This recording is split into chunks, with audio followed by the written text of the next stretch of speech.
All right, monitoring. Pharmacists should be involved in the monitoring of the patient therapy. I understand that there's a lot of clinical pharmacists that are in this organization that are actively working and participating in rounds and monitoring patient medication use. Other recommendation from NQF is to report medication errors, near misses. We know how important that is, so we can identify the risk points and implement mitigating strategies. Also to share information with external organizations like ISMP and other patient safety organizations. And then to be proactive, use FMEAs and other type of proactive risk assessments to improve, to look proactively at the risk. Evaluation, perform medication safety evaluation. How many of you here are familiar with the ISMP medication safety self-assessment tool that was published earlier this year? Okay, I see a few hands. I think the deadline for submission of data was like 30 September. So the deadline, they extended it to October. So if you didn't meet the deadline, that's okay.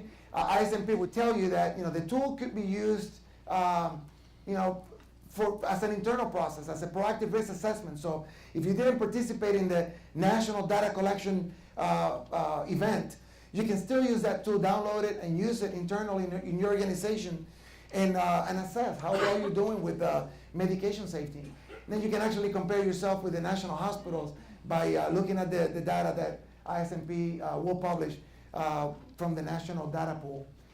Also, last but not least, looking at the ability of the patient to understand and adhere to the medication. We talked about adherence earlier in the morning, but it's very important that we engage the patient, making sure the patient understands how the medication needs to be taken, because we can do everything we can to improve safety in the hospital, but if we don't engage the patient when they go home, they could either not use the medication or not use it appropriately, and then they may end up being readmitted in the hospital because of not understanding how medications are used.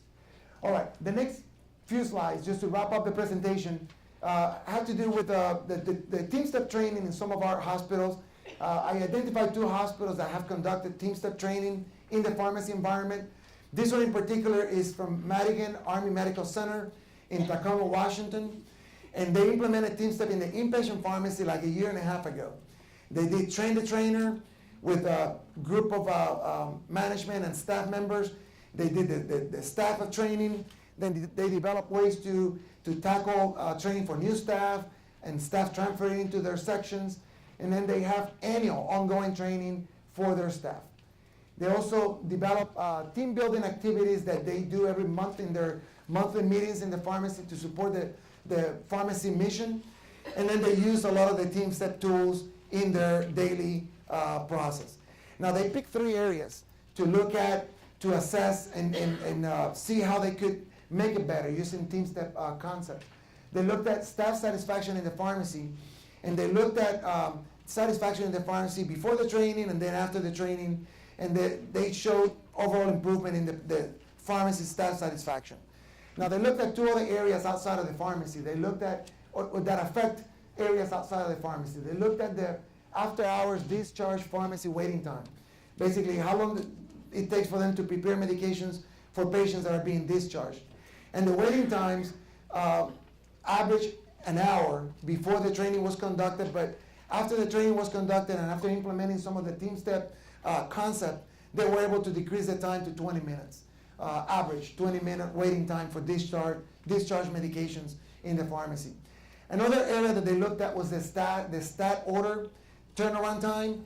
The goal as defined by the organization was 30 minutes of turnaround time from order to delivery of the medication. And they were not doing very well, meeting the 30-minute turnaround time. They were at a 50% turnaround time. So after implementing TeamSTEPPS and implementing some of the concepts, they were able to improve compliance with the 30-minute turnaround time from 50% to 72%. And they're still working at it to see if they can continue to improve that particular process. We used to look at medication as a pharmacy thing. We cannot continue to look at medication as a pharmacy thing. It's actually a multidisciplinary effort when we look at the medication use system. So we need to change the way we look at things, and that way we can see it a little differently and act on these risk points a little bit more efficiently. Hopefully we can continue to spread TeamSTEPPS. We can get not just the nursing staff and the physician staff, but also pharmacists and all the disciplines as part of our TeamSTEPPS efforts, and look at the medication use process in a different light and see how well we can affect the process and how we can close those holes in the Swiss cheese, if you will, to improve safety when we deal with medications.